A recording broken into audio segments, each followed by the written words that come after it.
আসসালামু আলাইকুম। আমি মাঝে, মাঝে আ এই যে ছোট্ট কিউট মেয়েটাকে দেখছেন, তাকে নিয়ে ঘুরতে যাই। সারাদিন ঘুরি, অনেক ভালো লাগে তার সাথে ঘুরতে আমার। ও আমার ভাষা বোঝে না, আমি ওর ভাষা বুঝি না। কারণ ও একটু ইংলিশ কম জানে, ও শিখতেছে।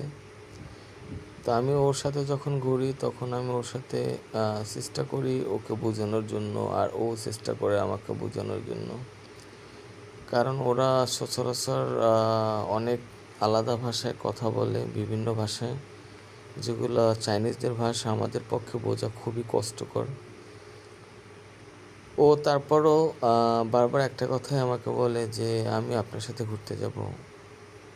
তো এইটা আমি ওর ভাষায় না বুঝলেও ওর ইশারায়, ইঙ্গিতে আমি বুঝতে পারি যে ও আমার সাথে ঘুরতে খুব পছন্দ করে। সারাদিন আমরা বন্ধুরা, তারপরে আমরা কনসার্টে গেলাম। শিল্পীরা তারা যে ব্যান্ড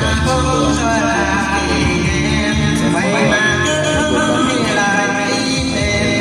তারপরে আমি ওদের গানগুলো শুনলাম। তারপরে ওদের গানগুলো এত পরিমাণ ভালো এবং এত পরিমাণ সবার সাথে কম্বিনেশন এতটা ভালো রাখে যে খুবই ভালো। আর এই কনসার্টটা হচ্ছিল এখানে, এই যে দেখতে পাচ্ছেন হাজব্যান্ড এবং ওয়াইফ, তারা দুজনে একটা গান গায়।